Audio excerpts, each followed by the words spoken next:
नारायणसमारम्भां व्यासशङ्करमध्यमाम् अस्मदाचार्यपर्यन्तां వందే గురు పరంపరాం. దివ్యాత్మ స్వరూపులైన ప్రియ ఆత్మ బంధువులారా, మనం కొంతకాలంగా ఈ ఆధ్యాత్మిక ప్రవచనములను జరుపుకుంటున్నాము. ఈరోజు మన ప్రస్తావన ఏమనగా, ఆత్మసాక్షాత్కారమునకు యోగమే చేయవలెనా, ఆత్మ విచారణే చేయవలెనా, మంత్రజపమే చేయవలెనా, ఇంక వేరు మార్గము లేదా అనేటువంటి సందేహాలు మన యొక్క యూట్యూబ్ ఛానల్ చూస్తున్నటువంటి సాధకులకు వస్తున్నవి. మేము చదువుకోలేదు, ఆత్మవిచారణ చేయలేము, ఆ ఉపనిషత్తులను చదవలేము, మరి మాకు తరించే మార్గము లేదా, మేము 3 గంటల కాలం కూర్చోలేము, మాకు మోకాళ్ళు నొప్పులుగా ఉన్నవి, శరీరము సహకరించలేదు, మరి మేము తరించేదానికి మార్గము లేదా అనేటువంటి సందేహాలు ప్రతి సాధకుడికి, ప్రతి భక్తుడికి, ప్రతి ఒక్కరికి ఉంటుంది. అయితే భగవంతుడు దయామయుడు. ఒక్క సాధనే పరమార్థం కాదు. భగవంతుణ్ణి చేరుకోవడానికి, భగవత్తత్వాన్ని పొందడానికి, ఆత్మసాక్షాత్కారం పొందడానికి అనేక మార్గాలు ఉన్నవి. అనేక మార్గాల్లో ప్రశంసనీయమైనటువంటివి నవవిధ భక్తి 9 మార్గాల్లో బోధించాడు. అయితే ధ్యానము చేయలేనటువంటి వారికి కేవలము ప్రార్థన ద్వారా కూడా ఆత్మసాక్షాత్కారాన్ని పొందవచ్చును అని చెప్పి నిలువెత్తు నిదర్శనమే రామకృష్ణ పరమహంస. అమ్మా అని ప్రార్థనతో మొదలయ్యి, సాకారముతో మొదలయ్యి శుద్ధ నిర్గుణ బ్రహ్మ సాక్షాత్కారాన్ని పొందగలిగినాడు. వారు చెప్పారు తమ శిష్యులకు, రామకృష్ణ పరమహంస, నాయనలారా, పరమాత్మ కృపను పొందడానికి ఒక యోగము, ఆత్మ విచారణే కాదు, కేవలము పరిశుద్ధమైనటువంటి వ్యాకులతతో కూడా ఆత్మసాక్షాత్కారాన్ని, పరమాత్మ కృపను, పరమాత్మ సాక్షాత్కారాన్ని పొందవచ్చును. ఏ రోజుటికైనా, ఏనాటికైనా అన్ని సాధనల యొక్క పరమావధి అద్వైతమే. చిట్ట చివరకు ఏ మార్గం గుండా వెళ్ళినప్పటికీ కూడా అద్వైత సాక్షాత్కారాన్ని పొందవలసినదే అని చెప్పాడు. రామకృష్ణ పరమహంస మరి అల్లాను ప్రార్థించాడు, యేసు ప్రభువును ఆరాధన చేశాడు. ప్రతి ఒక్కటి సాధన చేసి చిట్ట చివరగా అన్నీ కూడా పరమాత్మ వైపు మన సాధకులను నడిపిస్తాయి.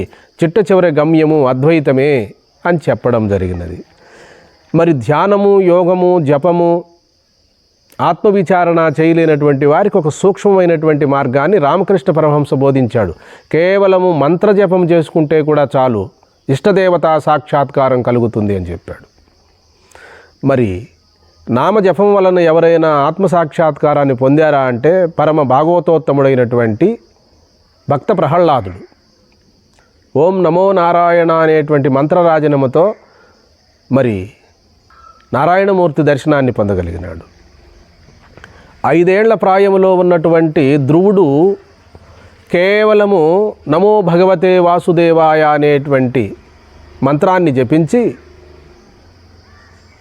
ఆ వాసుదేవుని దర్శించగలిగినాడు. భక్త మార్కండేయుడు ఓం నమశివాయ అనేటువంటి మృత్యుంజయ మహామంత్రాన్ని కూడా జపం చేసి చివరకు మృత్యువు లేకుండా చిరకాల జీవిగా, చిరంజీవిగా మిగలగలిగినాడు. మన భారతదేశంలో ఎందరో మహాత్ములు, మహనీయులు, సిద్ధపురుషులు, అవతార పురుషులు, పరమహంసలు, పరివ్రాజకులు, ఎందరో మహాత్ములు అనేక కోణాలలో సాధన చేసి దైవ సాక్షాత్కారాన్ని పొందగలిగినారు. ఈ సాధన అవునో కాదో అనే సంశయం ఉండకూడదు. సంశయాత్మనకు విహమనందు కానీ పరమనందు కానీ ఎక్కడ సౌఖ్యం లేదంటారు. కాబట్టి ఏమి చేసినప్పటికి కూడా పరమభక్తితో, పరమ విశ్వాసముతో నేను ఈ జన్మలోనే తరించిపోవాలి, దైవ సాక్షాత్కారాన్ని పొందాలి అనేటువంటి అకుంఠిత దీక్ష మాత్రమే ఉండాలి. మనం ఆహార నియమం ఉండాలి. సరే, ఆహారము మన మనసు పైన ఎంతో ప్రభావం చూపుతుంది. సాత్విక ఆహారం కావాలి. ఉప్పు, పులుపు, కారము సమంగా ఉండాలి. సమతుల్యమైన ఆహారాన్ని తీసుకోవాలి మనకున్నంతలోనే. కాబట్టి మనము మన ఇంట్లో ఎవరికైనా, మన పిల్లలకు కానీ మన బంధువులకు కానీ బాగలేకపోతే ఆ పూట ఎట్లయితే మన మనస్సు వాళ్ళ మీదనే ఉంటుంది, ఆహారం కూడా రుచించదు, నిద్ర రుచించదు, మనం అన్నీ మర్చిపోతాం. మరి మన జన్మను చరితార్థం చేసుకుంటే భగవంతుని పట్ల ఇంకెంత ఉండాలి మనకు. ఆ విధముగా చేశాడు రామకృష్ణ పరమహంస. అమ్మా, నీ దర్శనం ఈరోజు కలగలేదు, రేపు కలగాలి నాకు, లేకపోతే నేను చనిపోతానని చెప్పి ఆయన ఎంతో ప్రగాఢంగా ప్రార్థన చేసి జగజ్జనని సాక్షాత్కారాన్ని పొందగలిగినాడు. అది ఒక్క రామకృష్ణ పరమహంస కొరకే కాదు, యావత్ మానవాళికి బోధించినటువంటి ఒక చక్కటి సందేశము, చక్కటి ఉపదేశం.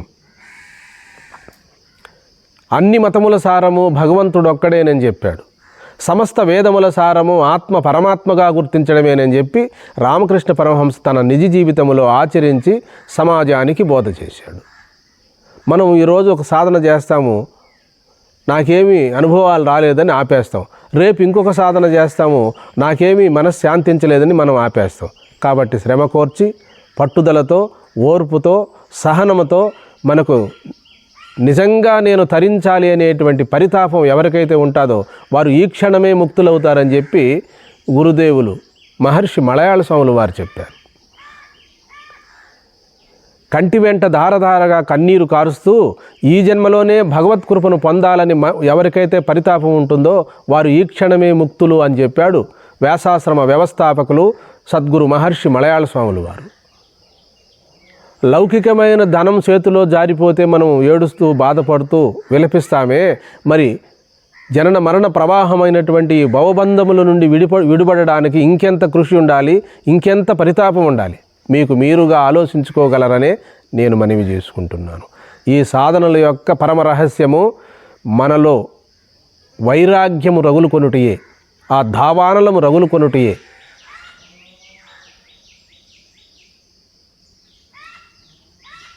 జ్ఞానాగ్ని రగులుకొనుటే. ఎన్ని సాధనలు ఉన్నప్పటికీ మన మనసులో సాధకులకు వైరాగ్యము, తీవ్రమైన పరితాపము లేకపోతే సాధనములు ఫలితాన్ని ఇవ్వవు.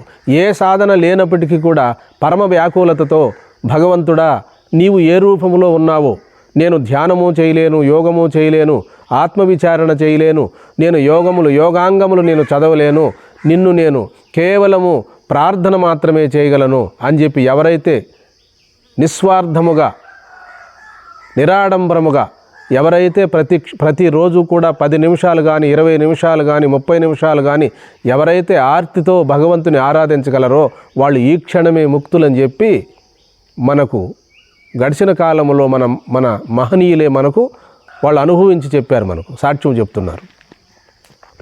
కాబట్టి ఏమి చేశామా అన్నది కాదు మనకు కావాల్సింది, మన మనసు ఎలా ఉంది, మన మనసు లౌకిక విషయములు ఎందు పరిగెడుతూ ఉన్నదా, మన మనసు పరమాత్మ ఎందు, మన మనసు ఆత్మ ఎందు పరిగెడుతున్నదా లేదా అనేటువంటిది వాళ్ళుగా ప్రశ్న వేసుకొని లౌకిక విషయాల ఎందు మనసు పరిగెడుతూ ఉన్నట్లయితే, ఓ మనసా నీవెంతకాలమో ఎన్నో జన్మలుగా నీ మనసు ఈ విధంగా నువ్వు వెళుతున్నావు, అవి శాశ్వతములు కావు, నశ్వరములు. ఆస్తులు, అంతస్తులు, ఇండ్లు, వాకిళ్ళు, బంధువులు సమస్తము కూడా ఒకనాడు నిన్ను వదిలిపోవలసినదే, నువ్వైనా వదిలిపోవలసినదే అని చెప్పి మనము మనసుకు వైరాగ్యాన్ని బోధించాలి. వ్యాప్తిం వందక వగవక ప్రాప్తంబగు లేశంబైనను 10,000 తృప్తింజందని మనుజుడు సప్తద్వీపమునందైనను చక్కంబడునే అని భాగవతం చెప్తుంది.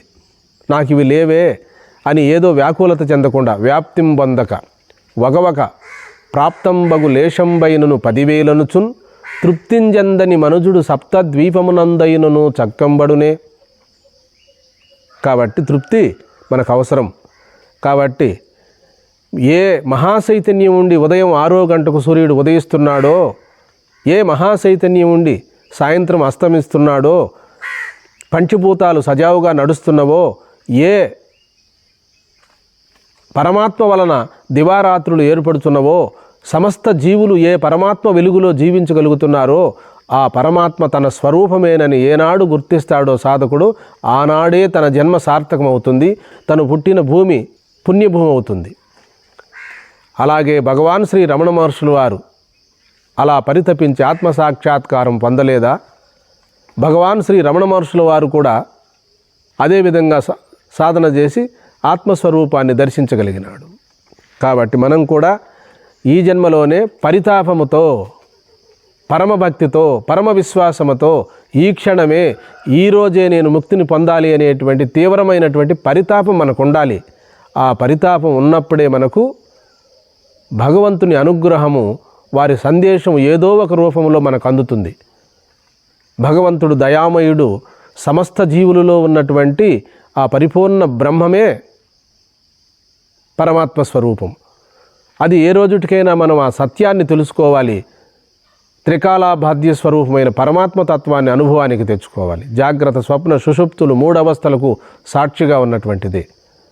వర్తమానము, భవిష్యత్ కాలము, భూతకాలము, ఈ 3టికి కూడా సాక్షిగా ఉన్నదే పరమాత్మ తత్వం.